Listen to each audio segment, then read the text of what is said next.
My name is Jane Purvis, and I'm reading the section of the TRC summary report entitled The Canadian Museum for Human Rights. As a national public history institution, the new Canadian Museum for Human Rights, CMHR, in Winnipeg is mandated to explore the subject of human rights with special but not exclusive reference to Canada in order to enhance the public's understanding of human rights, to promote respect for others, and to encourage reflection and dialogue. Speaking at the TRC's Forum on the National Research Centre in Vancouver on March 3, 2011, CMHR President and Chief Executive Officer Stuart Murray talked about the museum's vision for and role in national reconciliation. He emphasized the prominent role of the CMHR's First Nations, Inuit, and Métis advisors, as well as the Elders Advisory Council, Aboriginal Youth Council, and the broader Aboriginal community in the planning and programs developed by the museum.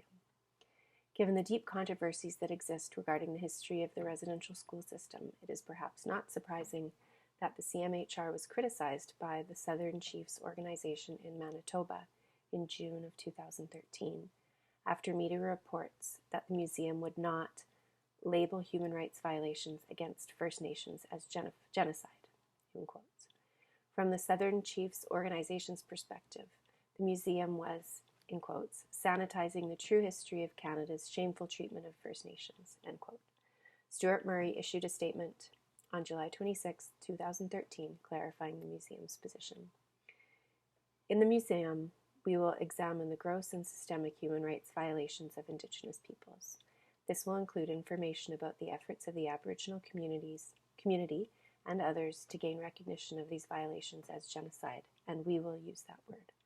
We will look at the ways this recognition can occur when people combat denial and work to break the silence surrounding such horrific abuses.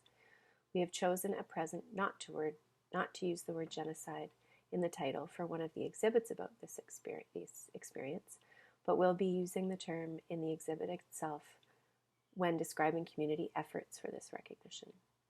Historical fact and emerging information will be presented to help visitors reach their own conclusions.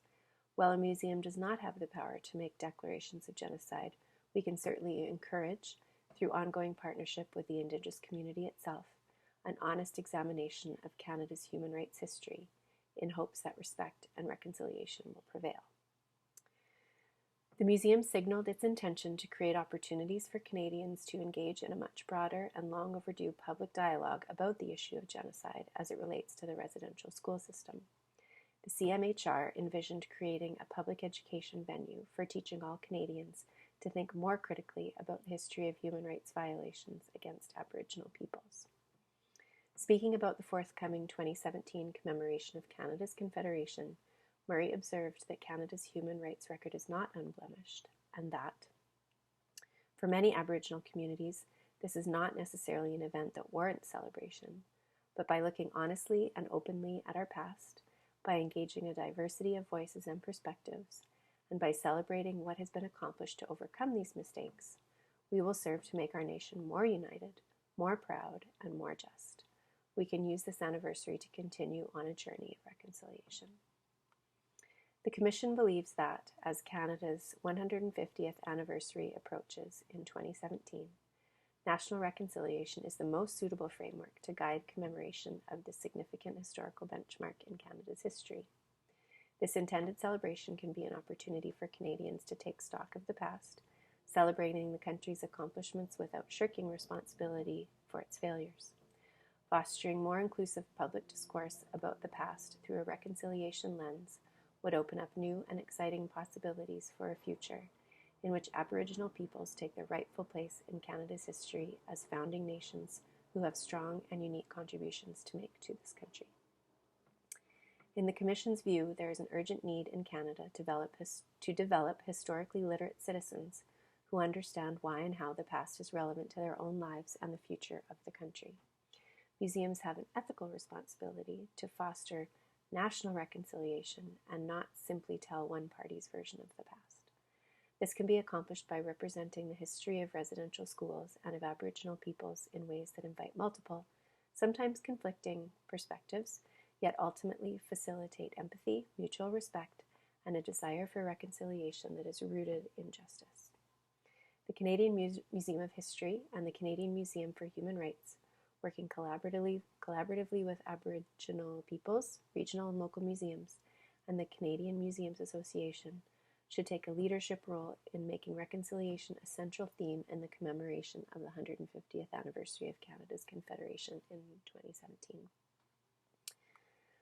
It must be noted that although we have focused on national museums here, regional and local museums also have a critical role to play in creating opportunities for Canadians to examine the historical injustices suffered by First Nations, Inuit, and Métis peoples, engage in public dialogue about what has been done and what remains to be done to remedy this, and reflect on the spirit and intent of reconciliation. Through their exhibits, education outreach, and research programs, all museums are well positioned to contribute to education for reconciliation. Calls to action.